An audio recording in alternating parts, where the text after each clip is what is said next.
Le Crédit Agricole du Finistère vous présente votre programme.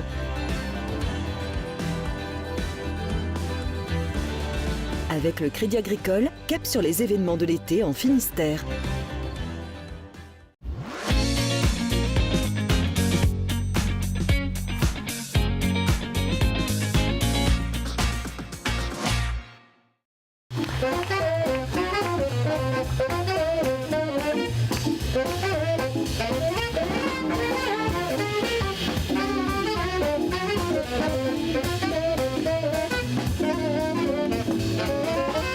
Vous le voyez, vous l'entendez, il y a du jazz cette semaine dans les rues de Vannes. Bienvenue dans cet instant été.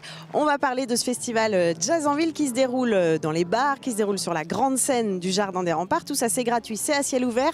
On en parle tout à l'heure avec le programmateur de l'événement. Mais avant, c'est l'heure de votre actualité régionale en images avec les rédactions de TB Sud, de TBO et du Télégramme.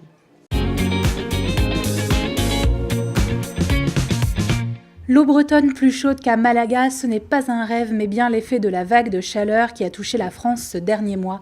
En Andalousie, dans le sud de l'Espagne, qui subit de petites dépressions, l'eau est à 19 ou 20 degrés, alors que les côtes bretonnes affichent des températures de 20 à Concarneau, 21 à Brest et même 22 à Belle-Île. De quoi vanter ses vacances à la maison. 120 millions d'euros, c'est la somme que FranceAgriMer, l'organisme chargé de verser les aides agricoles, estime indûment touchée par Tillisabco et Doux.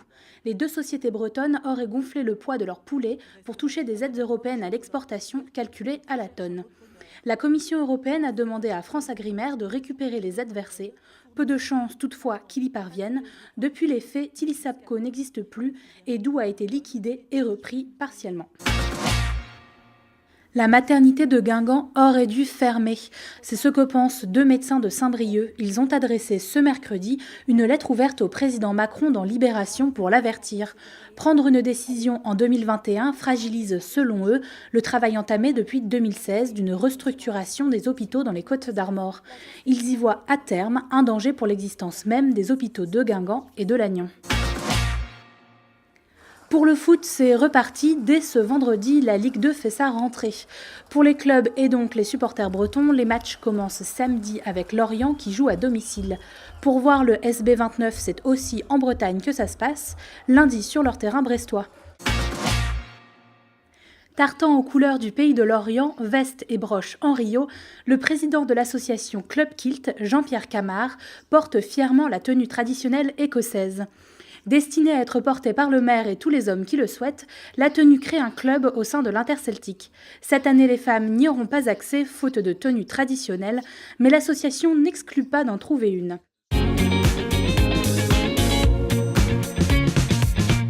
Ça y est, Tempête 2018 hisse les voiles pour son 32e anniversaire. Comme tous les 2 ans depuis 1986, le port de Douarnenez accueille plusieurs centaines de bateaux, comme ce galion, une réplique des navires des conquistadors espagnols.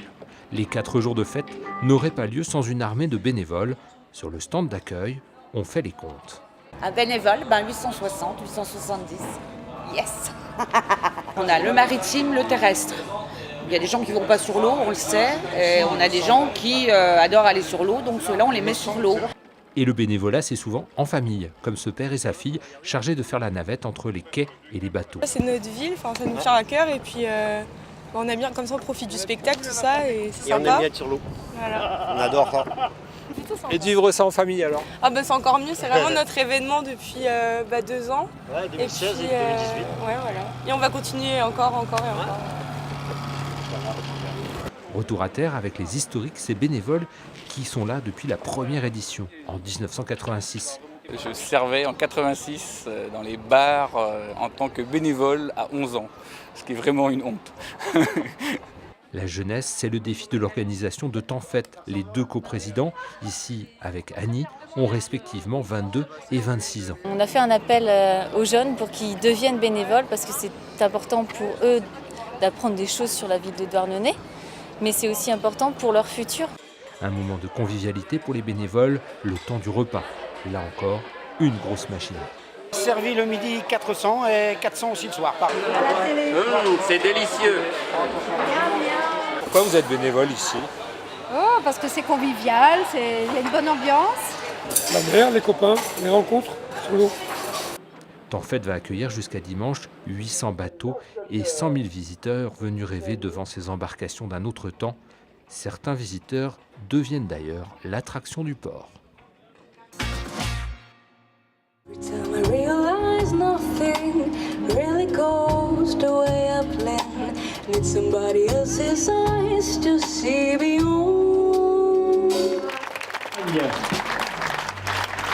Et nous sommes de retour à Vannes qui accueille toute cette semaine le festival Jazz en Ville, un festival gratuit à ciel ouvert. Pour en parler, nous sommes avec Cédric Lerue. Bonjour. Bonsoir. Vous êtes le programmateur du festival. Dans un petit instant, il y a Maë de FaZe qui va se produire ici. C'est l'une des artistes que vous avez envie de faire découvrir au public vanntais. En quoi est-ce ce qu'elle propose représente quelque part l'esprit de Jazz en Ville ? En fait, Jazz en Ville, c'est la proximité, c'est à la fois des noms, des très grands noms du jazz, comme Stanley Clarke, Cory Henry, Kenny Garrett, mais aussi des artistes en devenir. Et Maë fait partie de ces jeunes artistes, une voix soul vraiment très intéressante. L'idée de ce festival, c'est aussi de proposer dans les clubs de la ville des découvertes. Donc Maë représente aujourd'hui vraiment l'esprit de cette découverte pour le public de Jazz en Ville. Alors ce festival, ce sont 4 soirées sur la grande scène dans les Jardins des Remparts. Ce sont 6 soirées de jazz dans les bars.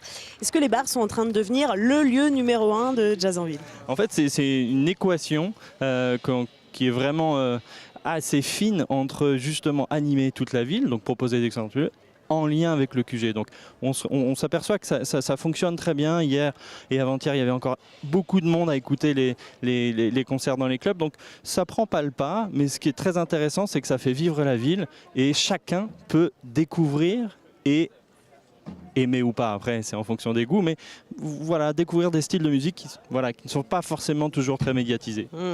On a l'impression que cette 3e édition est un peu moins ambitieuse que les 2 précédentes, une soirée en moins sur la grande scène, pas de festivités à Kerguelen ni à Sucigno. Vous avez voulu réduire la voilure ? Non, on ne réduit pas la voilure, on recentre ici sur la ville de Vannes, on a plus de concerts en club, il y a une soirée effectivement décalée et en moins sur le site des Remparts qui est lié à des contraintes de production. La Bretagne est une terre de festival et avec énormément de manifestations, il faut tout faire rentrer, aussi bien sur les personnels que sur les matériels techniques. Non, avec Stanley Clarke, Kenny Garrett, Cory Henry ou Agathe Irasema, on ne réduit pas la voilure. Non. Vous avez par contre tenu à professionnaliser l'accueil dans les bars. Comment est-ce que ça se traduit ? Tout à fait, l'accueil dans les bars, alors ce qu'on voit derrière nous, ce sont à la fois des musiciens, mais c'est aussi des techniciens, des systèmes de sonorisation qu'il faut installer parfois en un temps record. On veut que le public puisse vraiment accueillir la musique de la plus belle des façons et dans un confort optimal. Donc notre professionnalisation, ça passe à la fois par un soutien, une subvention qui est allouée pour les rémunérations des artistes et des techniciens. Vous n'oubliez pas les enfants dans ce festival, qu'est-ce que vous leur proposez ? Non, on leur propose à partir de jeudi jusqu'au samedi un goûter de 16h à 16h30. Alors c'est un goûter jazz, là les goûters de Barbara cette année, où les familles, les enfants pourront découvrir l'histoire du jazz et plus particulièrement la musique, on va dire, brésilienne, toute la musique latine. Il reste 2 soirées pour les amateurs éclairés au moins de jazz ce vendredi, ce samedi. Qu'est-ce que vous leur conseillez ? Les 2, évidemment, avec 2 univers complètement différents. Agathe Irasema, notre marraine, avec vraiment un jazz qu'elle produit de très haut vol. Et Kenny Garrett, le maître saxophoniste très connu, renommé international. Bon, et avant de clôturer cette émission, on va entendre un extrait du concert de Stanley Clarke. Dites-nous un mot de cet artiste que vous avez déjà cité à plusieurs reprises. Stanley Clarke, pour nous, c'est une légende vivante parce que, comme disait Dizzy Gillespie, le jazz, c'est un pied dans le passé et un pied dans le futur. Stanley Clarke, avec la carrière qu'il a, il est entouré de jeunes aujourd'hui. C'est vraiment cette âme du jazz, c'est-à-dire qu'il y a des racines, mais elle est sans cesse en perpétuelle évolution. Et elle se régénère tout le temps, cette musique. Et Stanley, c'est vraiment l'incarnation de cet esprit. Et on va se quitter en l'écoutant. Merci beaucoup Cédric Lerue. Merci à vous de nous avoir suivis. C'est la fin de cet instant été. Et Jazz en Ville, c'est donc jusqu'à samedi.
programme vous a été présenté par le Crédit Agricole du Finistère.